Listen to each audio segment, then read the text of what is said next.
Hello, everyone, and Happy New Year. There is probably no better time for this podcast than today. If you've ever felt stuck in your life, you know you have the potential and you're ready to move forward, but you're not sure how. Well, my guest today has done that, and he can help you achieve what perhaps you've never thought was achievable, or that you know that you can achieve it. He's here to lead you on that journey. He's gone from unemployment to being owning his own company, founder and director of training and development of KeepMovingForward.ca. He's also recognized as a 2024 Black Community Builder, along with other prizes like the 2012 Man of the Year Award. I am so excited and thrilled to have with us here today Colin McClean.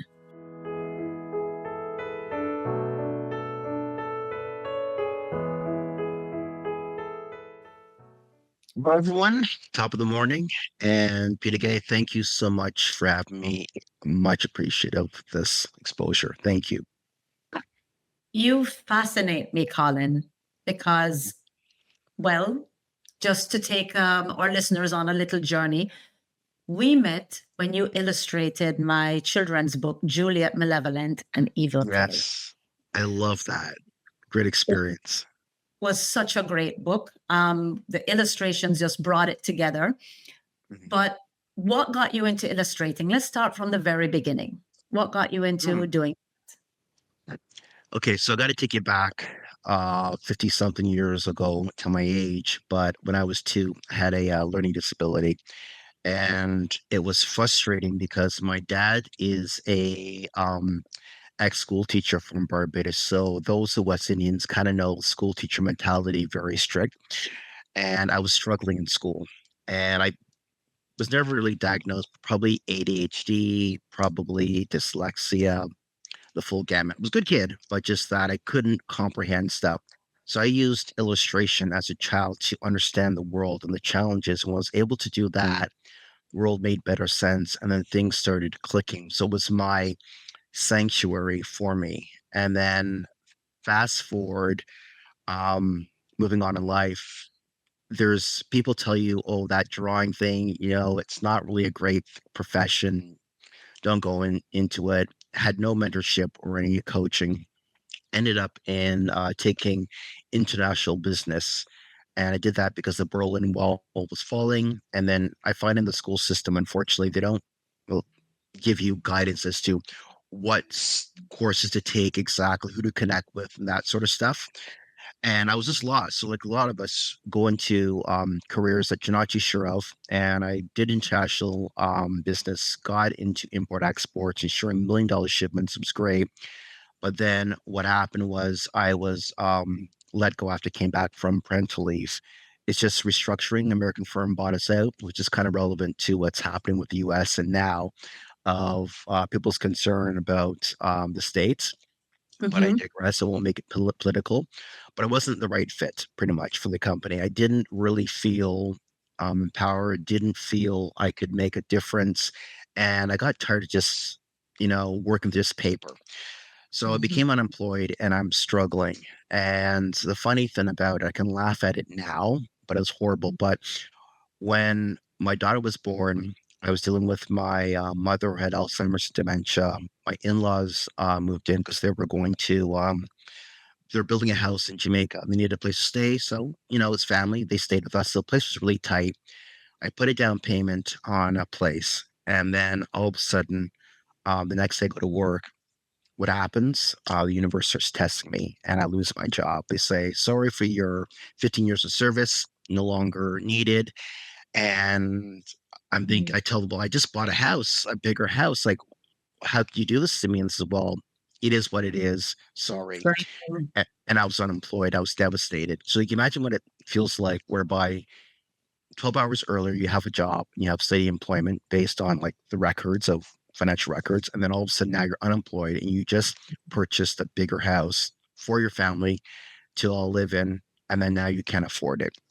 So I struggled for 2.5 years. But in that process, I figured, you know what, let me dive in and become an artist. And I got a gig working for a national West Indian newspaper. It was just I would submit my illustrations. I think it was called Life's Lighter Side. Mhm. And I guess it was a great exposure, but the challenge I had was I wasn't being paid for every copy that they sold, pretty much, right? So it is business, right? We want you to illustrate something and they give me a flat fee, and that's good. And they have expenses and stuff. So the amount of money I was getting from that, it wasn't really if I had a publisher, not a Mhm. problem. I sold to other newspapers, but I was an independent. So I had to draw and sell one cartoon and then try to find another person to buy it, and it was very hard. I Mhm. started getting into more the entrepreneur side and transferred my stuff into my illustrations, into greeting cards. And I remember selling that, and it was not doing that great. But what really made me, I guess, upset, I don't think I shared it, was I went to an event, I had my greeting cards there, and everyone's selling stuff. So it's not as if I'm the one selling stuff. And this man looks at my um, greeting cards, he's laughing, and he goes to me, "Are these free?" And He's I'm laughing thinking, because they're funny. He liked them. "Yeah, I like them. Yeah, thank you for that." It was because they're horrible. No, oh, it's good. So they were funny. So there was an interest, right? So I thought he was going to buy it. And he goes to me, is these for free? And I said, you know, when you go to Carlton Cards and you pay money for a card, for a birthday card? Well, it's the exact same thing. And he goes, oh, and he put them down and he just left. So Mm. progress now. I've got my wife's aunt and uncle asking me pretty much every day, Colin, did you find a work yet? Find a work yet? It's now going on to year one of not having stable employment, right? Supports the Very family. difficult. Yes, it's very difficult. I got my parents saying to me, Colin, did you find work yet? What's going on? We raised you properly. So I got finding work yet, and then my wife's uncle and aunt are sending me clippings for a bagging clerk for a local grocery store. The whole Now, family getting involved, wondering what you're doing with your life. Mhm. exactly. I'm sure my in-laws Okay. were thinking, "What did my wife, my daughter marry?" They weren't. They were Mhm. good. They're very supportive, though. But one minute I'm sharing $1 million shipments across the world, arms deals. I'm doing like art pieces, helicopters, armored cars, and the next minute I'm employed as an artist drawing. And everyone's asking me, "Are you still doing the drawing thing?" So then I'm now at a low pit. I'm actually in prison. And what that means is not a physical prison, but the prison of self defeat Mhm. and self loathing. In my mind, I can't do it. I'm out of shape now because I'm just eating, taking those Tim Hortons drinks, iced cappuccinos, and then sending out 2 resumes a day or 5. It's pointless. Any Mhm. interview I get is a miracle, and I go there with the mindset that I'm not worthy, I'm not good. And what does that bring? My thoughts, my emotions, my actions are I'm not good enough. It comes up in the interview, I'm not hired. So then it just And goes I on think for many about, of us have been there. yeah, exactly, right? You feel alone and then you get isolated. And what I want to tell people is do not isolate yourself. Because what's the second question, Peta-Gaye? People ask you when you out there networking, going to events, what do you do for a living? And if you can't answer, or I told people I was an artist and they said, oh, that's cute. My son does that. You know, what does Mm. that mean? Yeah, my son. I know your son is like 5 years old. What does that mean? Are you being rude? And then you feel like a schmuck, all right? And you feel like, yeah, I guess the universe is telling me I'm not good enough. And your actions play that out. Long story short, I went to one interview and things were so bad that I had this car, it was burning oil. You had to fill it up every day with, not every day, every 3 days with oil so it wouldn't burn and conk out on the highway. So go to interview and I have to like throw holy water on this car, praying that it starts, pull up, and I was parked back at the very end of the parking lot because I knew that I can't go and interview with an old car. The body was good, but it clunked and stuff was loud, right? It's like the Uncle Buck car from that movie of John Candy where it's like the smoke and everything. Yes. So I come on time and I don't know what this is for. And I see there's a brand new Mercedes-Benz black polish to the T. This model just came out like about 5 minutes ago. This guy's got it. I go to the interview and with the mindset of not good enough, I got my parents saying, Colin, did you find work yet? I've got my wife's uncle and aunt saying, did you find work yet? Here's a clipping for Home Depot. We could do stocking shelves. We don't want our niece to be thrown out on the street because you don't have it together. Bring all that energy into the interview. And this guy looks like Jordan Belfort. I think it's like pronounced name, the guy from the Wolf of Wall Street, where he's like a high pressure salesman, kind of shady kind of a guy, confident. So picture Jordan Belford or Leonardo DiCaprio, a little bit more heavier set, black hair, and this guy looks like he eats steak, lobster, and has wine for breakfast, lunch, and dinner. He's got a pinky ring, and it's got a diamond ring on it. A pinky, he's got a diamond tie clip, and he asks me the question of why should I hire you? Remember now, I've got my mom and dad in the back of my head screaming, "Did you find him work yet? Did you find him work?" I've got my wife's uncle and aunt saying, "Colin, still doing that drawing thing." I was devastated, didn't know what to say. I was tongue-tied, and I bombed their interview. Now I'm thinking, I've got to go back now to my wife and tell her I bombed another interview. This is not going to be good, right? And I came home and told her, and she was supportive and all that. But I said, you know what? I can't be that deadbeat father. I've got a child here. I got to do better. So I started doing the deep work and getting out of that mental prison in my mind and faced my inner demons. And then I came out with the principles of grow, overcome, and achieve. When you grow yourself, you overcome your challenges, you start achieving the life you so desire. So instead of me going the whole of self-defeat, the prison, the pit, I actually came out, started networking with people, started doing community work. I started practicing more of the interview skills. And then lo and behold, because I was doing all that, then like a month or so, I got a call. And this was, I'm not lying to you. Contact asks me, one of my contacts says, hey, there's an opportunity. They're looking for instructor. I used to instruct before the import export, traveling around North America doing training, looking for an instructor to instruct unemployed people of how to find work. Now I'm thinking, come on, this is definitely a godsend, universal send, because this is for me. So I knew that the job was mine, and I could not fail. I was not going to come home to my life again and say I failed another interview. I'm sorry, but I tried. Two thumbs up, right? Mhm. And I went into interview, and I did the interview, the presentation. I created a presentation, did it, and then they ran out of the room. They actually got up and took off, and they ran away from me. What do you think I was thinking? What do you think I was feeling at that time? This never happened. That you bombed it again. Yeah, exactly. My heart says, "Oh, my throat." My heart was in my throat. I'm thinking, "Oh my God, what did I do? I thought I had this." They came running Mhm. back in. That says, "Sign the papers. Sign the papers. You're the one. You're the one."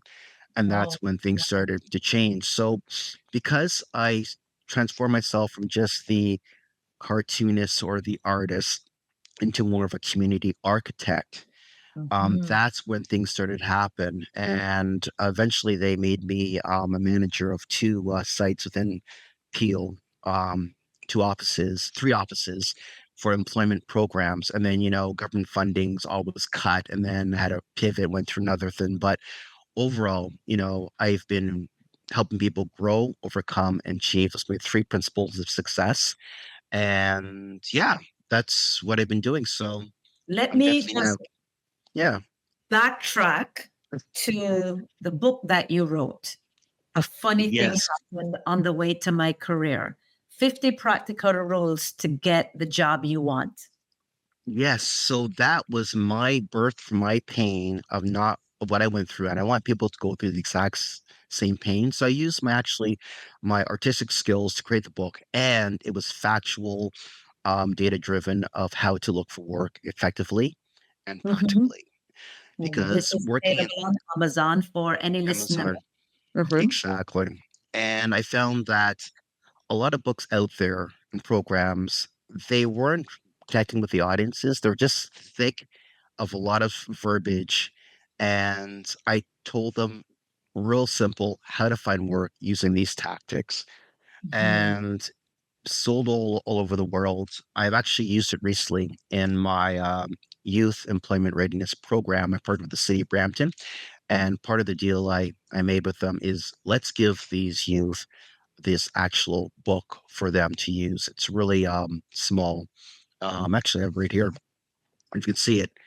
It's portable and it's only 50 rules, right to the point, because Mhm. no one tells you how to find work when you're working. Or, when you're unemployed, then it's like, what do I do?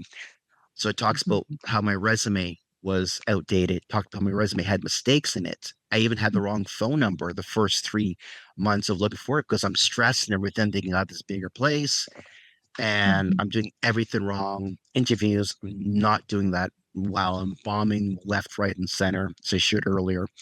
And that's what I was included in our program. So we started a youth employment readiness program, and it's more than just resume building. We're going into actually your mindset, your beliefs, your habits, like beliefs in like who you are, recovering, finding your purpose. Because if you don't have a purpose in life, it's like a boat without a rudder. You're trying to Mhm. steer it in a storm. Life will always give you storms. So we're giving the youth rudders to steer and find their North Star.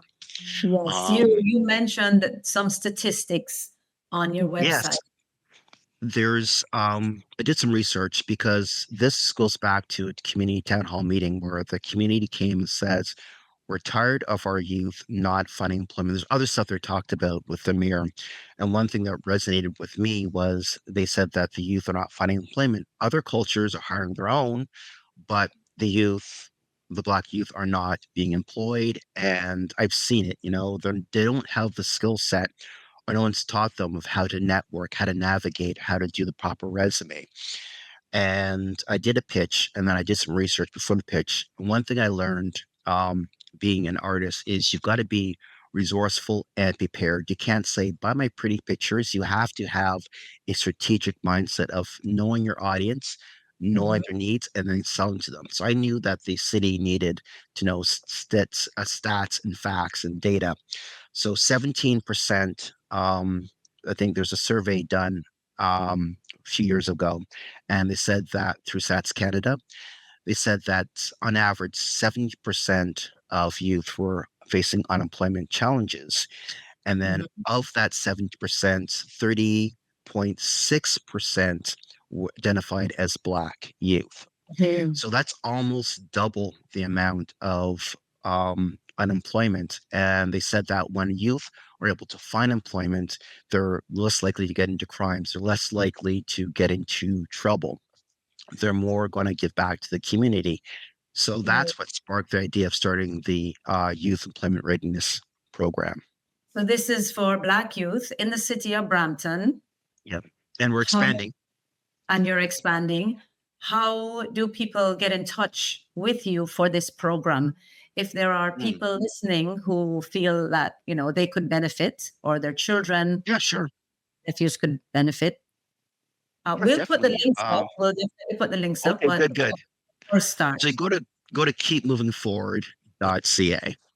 So it's Mhm. KeepMovingForward.ca / about and then hyphen YERP. So Y as in York, E for Edward, R for Rick, E as in Peter. Youth Employment Readiness Program. Readiness program. Yeah, Okay, so that's your latest initiative. I'd like to go back sure. to KeepMovingForward.ca, your Mhm, role as a mentor, a coach for anyone, not just youth, mhm, who is stuck and would like to move forward. Especially, January is a month of resolutions, but mhm. what would you tell people who are ready to make the leap from, maybe it's a 9 to 5 that's not a fit for them, Mhm. or maybe they just feel that they could achieve so much more, but they don't know where to start? Yeah, great question. Um, I find you've got to figure out start writing out and journaling what's the life you so desire. And just don't just say, I want to have $1 million. Be specific and then work backwards. How will I achieve this? So what I did was when I was working in jobs where it wasn't the greatest. So I found employment and then, lost it because government funding was cut. And then I ended up in not so great places, but you stay because you got a mortgage, you got children to support, and I guess powering through it. The reason why this is important is if you cannot see it, you cannot believe it, and you cannot achieve it. Okay. So just don't say, I want to have $1 million or I want to be financially secured. Really get down on what does your average day look like? Who do you need to connect with? Identify who you need to connect with.